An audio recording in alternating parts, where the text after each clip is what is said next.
Biden Justice Department issuing a whopping 40 subpoenas in the last week or so, expanding its partisan investigation into the January 6 inquiry.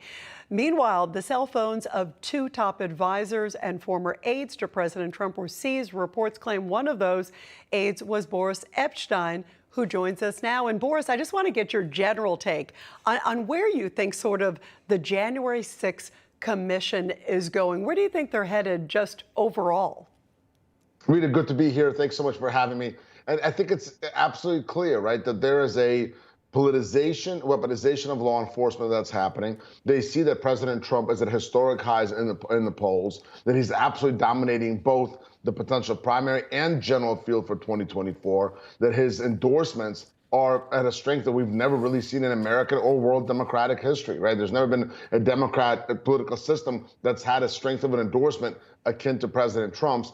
And so, they're freaking out. That's why you had the illegal, unwarranted, unconstitutional raid on President Trump's home of Mar-a-Lago. That's why you have this continuation of these witch hunts against President Trump and his supporters. But the American people see right through it, and that's being reflected in the polling. The American people have no appetite for weaponization of law enforcement and targeting of political opponents. Meantime, the president also, I think, had a big win with the fact that the judge basically named a special master.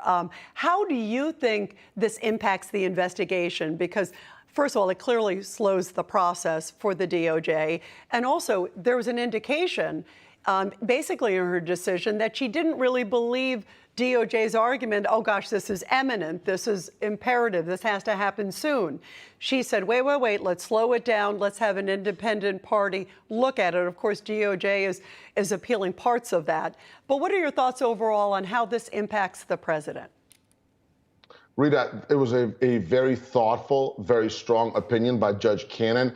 And remember, she had already issued an opinion. She ordered that there be a special master appointed, and she issued an injunction against the use of anything taken in the raid in a criminal investigation.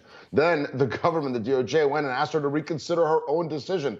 And Judge Cannon basically said, well, listen, I just told you my perspective. I just told you my views. I laid out an order. Well, here it is again. And she went chapter and verse on the application of Presidential Records Act, which, by the way, Rita, does not have an enforcement mechanism. She went chapter and verse on how it's difficult, it strains consciousness and credulity, really, to believe the DOJ that they themselves could somehow, do a privilege review, even though they've already failed in just the short time they've had. They admitted that their filter team has failed at keeping confidential privileged documents, privileged. And beyond that, what you're seeing right now is a clear indication from the DOJ that they don't want this judicial oversight. And that's why they're appealing again to the 11th Circuit. Why wouldn't they want transparency? Why wouldn't they want judicial oversight? President Trump has been very clear that he's complied and followed all applicable rules, laws, and regulations, and that there was absolutely no need for this raid. All they had, if they wanted some more documents, all they had to do was ask. President Trump at the end of the meeting in June said, to paraphrase, if you need anything else, let us know. So the raid on August 8th was absolutely unnecessary, and that's been more and more clear. And the other part the judge has talked about several times are the leaks. And she stated that, well, the government contends it's important to keep some of this information, confidential, whatever it may be, but the leaking started after the raid.